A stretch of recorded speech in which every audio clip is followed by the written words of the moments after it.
Hello अस्सलाम वालेकुम दोस्तों, welcome back to our channel which is Shadli Afsar की दुनिया। तो खैर, मैंने लास्ट व्लॉग में बताया कि आहिल की तबीयत ख़राब थी। आहिल को डेंगू हो गया है। इन्फेक्शन से उसके गले में छाला भी निकल आया था, दाना या जो भी कहेंगे। तो डॉक्टर ने ये भी बताया कि इन्फेक्शन से हुआ है। और मैंने आपको बताया नहीं कि मेरे हस्बैंड जब आए सैटरडे की शाम, तो वो खैर अपने पापा और आपा को लेकर आए। अपनी मम्मी को आपा बोलते हैं, तो खैर वो लेकर आए थे साथ ही में। तो आहिल की खैर दूसरी रिपोर्ट भी हो चुकी है। डॉक्टर ने कहा था 2 दिन बाद एक और रिपोर्ट कराएंगे। डेंगू पॉजिटिव तो ज़रूर आया था, लेकिन प्लेटलेट अल्लाह के करम से सही था। तो डॉक्टर ने यही कहा था कि 2 दिन बाद फिर आप एक टेस्ट करा लीजिए, और अगर प्लेटलेट वगैरह उसमें सही है तो बस ट्रीटमेंट, इसकी दवा वगैरह चलेगी। तो खैर दुआ के साथ बस हम लोग फिर से गए थे। और आप लोगों ने जो ये लास्ट व्लॉग में देखा कि हम बस मॉर्निंग में ही निकल गए थे। मैंने जल्दी खाना वाना बना दिया था, और मॉर्निंग में इसलिए कि बस रिपोर्ट कलेक्ट करनी थी और डॉक्टर को दिखाना था। तो खैर हमने वहीं पे बस नाश्ता कर लिया था, जलेबी और ढोकला, सॉरी इमरती ढोकला वगैरह था, क्योंकि मैं खाना बना के जल्दी जल्दी में निकल गई थी, खा नहीं पाई थी, तो बस भूख लगी थी। और अब हम आ गए थे मेरे ससुर जी को दिखाने। उनको कमर में पेन था, बता रहे थे कि करवट वगैरह ले नहीं पा रहे हैं सही से। तो बस हॉस्पिटल आ गए थे। और ये बैठे मेरे ससुर जी, इधर मैं बैठी हुई थी। हस्बैंड मेरे बच्चों को लेके बाहर थे। आहिल और आशु गाड़ी से नहीं आए थे हॉस्पिटल, क्योंकि ये था कि थोड़ा सा ही टाइम लगेगा, पर यहाँ पे भीड़ ज़्यादा थी। हॉस्पिटल जाओ तो इतना मतलब रश देख के लगता है कि पूरी दुनिया बीमार है। रेस्टोरेंट जाओ तो लगता है कि पूरी दुनिया भूखी है। कहीं घूमने जाओ तो लगता है कि बस सारी दुनिया को घूमना ही है। तो बस यहाँ भी वही था।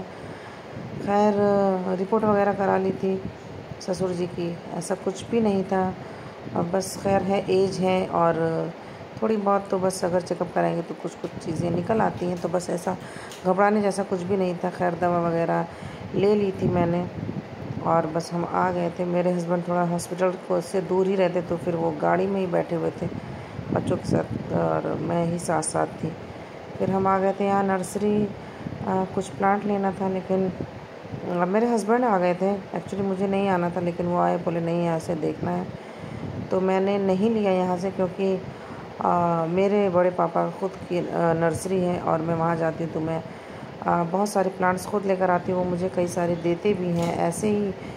तो और बहुत ही मतलब जो भी प्राइस दे दो, जो भी पैसा दे दो उन्हें, मतलब माली वहाँ पे होते हैं, तो वो ले लेते हैं, ऐसा कुछ भी नहीं है। और मैं अपने बड़े पापा को पापा बोलती हूँ, तो पापा बोल देती हूँ कि पापा को फ़ोन कर दो माली काका से, और बता दो कि शादली आई हुई है। तो फिर खैर घर ही की बात है, तो आप समझ सकते हैं। तो बस हम ने कुछ भी नहीं लिया यहाँ से, कोई भी प्लांट लेने। मैंने कहा मैं गांव जाऊँगी तो पापा की नर्सरी जाऊँगी तो मैं ले के आ जाऊँगी। और बस हम निकल गए थे। तो आहिल ने 2 दिन से ओरल कुछ भी नहीं लिया था। मेरे एक कज़िन हैं, वो भी हॉस्पिटल में ही हैं। तो उन्हें मैंने जैसे पहले दिन रिपोर्ट आई थी आहिल की, तो मैंने उन्हें भेज दी थी। तो उन्होंने बताया था डेंगू पॉजिटिव। डॉक्टर के यहाँ पहुँचने से पहले ही, क्योंकि हम पहले डायग्नोस्टिक गए थे, वहाँ से लेकर आए। फिर उसके बाद मैंने उनसे बताया आहिल 2 दिन से ओरल कुछ नहीं ले रहा, तो उन्होंने बताया था एडमिट करना पड़ सकता है। तो वही था कि मतलब डर सा लगता है। और आहिल 2 दिन, आप यकीन माने, कंटिन्यू बहुत हाई फीवर में था, और मेरा बच्चा बिल्कुल भी मुंह से कुछ भी नहीं ले रहा था। और ये देखें, बस ये जो सेकंड रिपोर्ट करानी थी, डॉक्टर ने जो कहा था कि 2 दिन बाद है, वो खैर कल हुई, यानी कि कल ट्यूसडे था, यस, हाँ, ट्यूसडे को हुई। तो खैर मैं ब्लड नहीं देख पाती, मुझे ब्लड से फोबिया है, तो मैंने बस इतना ही शूट किया, और उसके बाद मैं भाग गई। मैं क्योंकि किसी का भी ब्लड नहीं देख सकती, मैं जानवर का ब्लड तक नहीं देख पाती हूँ, तो मुझे इस चीज़ से बहुत डर लगता है। और मेरा भी ब्लड टेस्ट कभी भी होता है तो मैं मुंह दूसरी तरफ घुमा लेती हूँ। और यहाँ पे नारियल पानी वाले ने हमारे साथ धोखा कर दिया। इस बीच आहिल को 2-3 दिन से सैटरडे से नारियल पानी मतलब कंटिन्यूसली दे रहे हैं हम ज़बरदस्ती। एक नारियल पानी वो मतलब 3-4 बार में ख़त्म कर रहे हैं। क्योंकि अगर मेरा बच्चा ठीक था तो फिर मैं एक बार में ही वो खैर फिनिश कर देता था। तो नारियल पानी वाले ने फटाक से दे दिया हमें लाके, और हमने कहा था सिर्फ पानी वाला देना, क्योंकि आहिल को इस टाइम पे ये ज़रूरत ज़्यादा थी। और गाड़ी आगे बढ़ा ली, लेकिन उसने सूखे नारियल दे दिए थे, उसमें पानी वगैरह ज़्यादा नहीं था। फिर अब बस हम अपने ही चौराहे पे पहुँचे थे। ये कुछ लाइट्स वगैरह लेनी थी। इसकी भी एक अपनी कहानी अभी मैं बताती हूँ। तो खैर हम चौराहे पे पहुँचे थे, तो फिर आहिल ये जो लाइट्स लेकर आए थे तो इनको किराया देना था, चेंज नहीं था, तो चेंज के लिए एक अंडा रोल लिया आहिल के लिए। मैंने कहा मतलब शायद आहिल खा ले। खैर इसने एक ही 2 बाइट खाई, उसके बाद मुझे दे दिया था, लेकिन हमने ले लिया था। और बस फिर रिपोर्ट दिखा दी थी, सॉरी उसके बाद हम रिपोर्ट करा के आ गए थे। और मेरे सास ससुर को जो देवा जाने का बहुत मन था, तो खैर हम निकल गए थे। और ये देखें रास्ते में क्या, घर से ही बारिश शुरू हो गई थी। तो बस यूँ ही मैं देख रही थी, कैप्चर कर रही थी मौसम। मुझे मतलब मैं मेंटली प्रिपेयर नहीं थी, क्योंकि एकदम से घर में बीमारी, बच्चा बीमार है या कुछ भी अच्छा नहीं लगता है बहुत ज़्यादा। लेकिन खैर सास ससुर का जाने का मन था, तो मैंने कहा कि चलो कोई नहीं, चलते हैं और आहिल को भी ज़ियारत करा देंगे।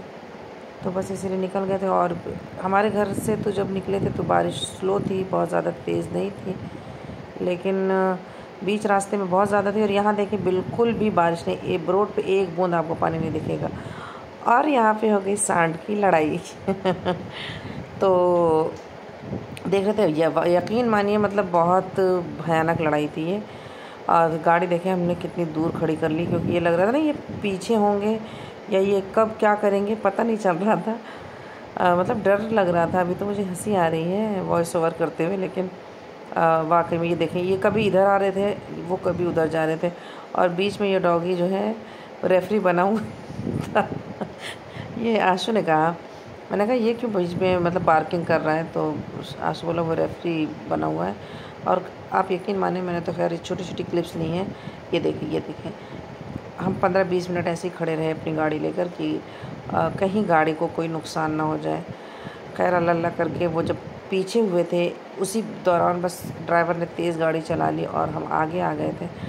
फिर हम पहुंच गए थे माशाल्लाह से देवा। और यहाँ बच्चे ले रहे हैं टोपी, एक्चुअली पापा ले रहे थे, यानी बच्चों के दादाजी टोपी ले रहे थे। तो फिर बच्चों ने भी कहा कि मुझे भी लेना है, और बस इन दोनों को तो पसंद आ गई थी, पापा को नहीं पसंद आ रही थी। और हमें लेट भी हुआ था, हम 4:30 बजे घर निकले थे। और रास्ते में आपने देखा सांड की लड़ाई, उसमें 20 मिनट ख़त्म हो गया था। तो बस हम मगरिब में 10-15 मिनट ही था तभी हम पहुँचे थे। तो खैर बस एक दो जगह देखी, फिर मैंने कहा कि वापसी में ले लेंगे, अभी चलते हैं, क्योंकि फिर उसके बाद ज़ियारत भी नहीं हो पाएगी, क्योंकि मगरिब की नमाज़ हो जाएगी और वापस भी आना था, क्योंकि बच्चों का ट्यूशन वगैरह था। और ये देखें ताज़े ताज़े खुरमे बन रहे थे, जो कि यहाँ के सबसे अच्छे लगते हैं मुझे खुरमे। मैं देवा जब भी जाती हूँ तो ये खुरमे ज़रूर लेती हूँ, और हमेशा नियाज़ इसी पे कराती हूँ। तो बस यहाँ शाद के दादा ये कह रहे हैं कि अभी क्यों ले रहे हो, लेकिन हमने ले लिया था। यहाँ पे और सारी स्वीट्स होती हैं, लेकिन मैं कभी भी नहीं लेती हूँ, मुझे वही खुरमे अच्छे लगते हैं। और ताज़े भी थे, तो बस हमने 1 किलो ले लिया था। चादर फूल वगैरह ले ली थी। और फिर बच्चे बस अपने डैडी के साथ, दादा दादी के साथ चल रहे थे, मैं भी चल रही थी।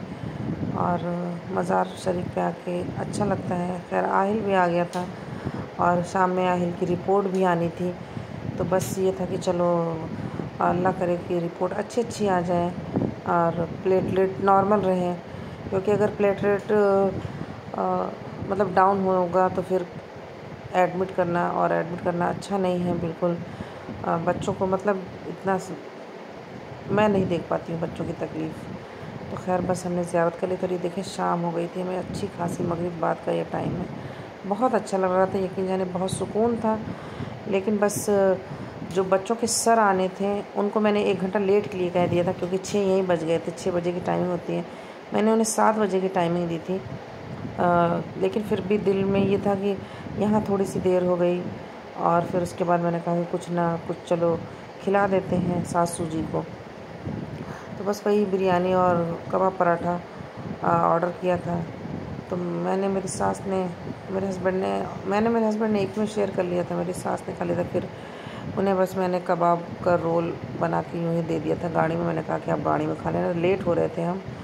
और यकीन जाने जब कहीं पहुंचने की ज़्यादा जल्दी होती है तो उसमें और ज़्यादा चीज़ें हो जाती हैं। तो खैर बस हम पहुंच गए थे और बच्चों को ट्यूशन छोड़ के बस मैं उसी पल बस निकल गई थी आशु और राहिल को लेके। आशु ने ट्यूशन पढ़ लिया था। हाँ, मेरे हस्बैंड ने कहा कि नहीं, थोड़ा आधा घंटा रेस्ट कर लेते हैं, मुझे थोड़ा काम है। तो मैंने कहा ठीक है, आप काम कर लो। और जब तक मैं भी आधा घंटा मैंने बर्तन वगैरह साफ़ कर लिए थे। तो बस आशु और आहिल को लेके मैं आ गई थी हॉस्पिटल। आशु गाड़ी में ही था, आहिल के साथ में आ गई थी, बस रिपोर्ट दिखानी थी। और ये तो मैं उस वॉच की स्टोरी अभी फिर से आपको बताती हूँ, क्योंकि वो वॉच जब आहिल पैदा हुआ था इन्हीं डॉक्टर के हाथों ये पैदा हुआ है। तो इनका ये क्लिनिक नहीं था, तब ये शेखर हॉस्पिटल में बैठते थे। उसके बाद एक बारी मैं शायद आहिल का ही चेकअप या आशु के लिए आई थी, मुझे याद नहीं है।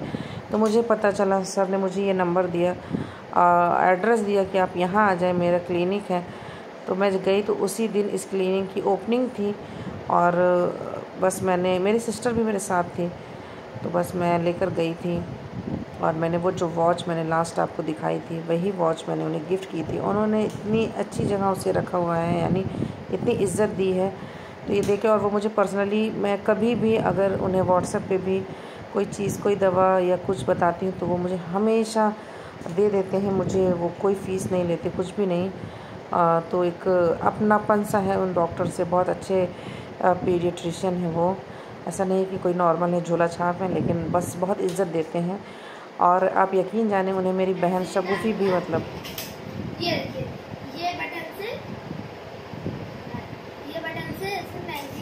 उन्हें शगुफ़ी, क्योंकि शगुफ़ी भी थी आहिल की डिलीवरी के टाइम। तो वो शगुफ़ी को भी पूछ रहे थे जब मैं गई थी कि शगुफ़ी ठीक है, उसकी बच्ची ठीक है। तो काफ़ी अच्छा लगता है। तो बस इसी के साथ मैं अपना ब्लॉग यहीं एंड करती हूँ। तब तक के लिए अल्लाह हाफ़िज़, बाय बाय। और ये मेरा रात का डिनर था। मेरे हस्बैंड बाहर चले गए थे, उन्हें दावत आई थी, उनके किसी फ्रेंड के साथ समिट गए थे वो। तो बस मैंने ये आलू बैंगन की सब्ज़ी ली थी, थोड़ा सा राय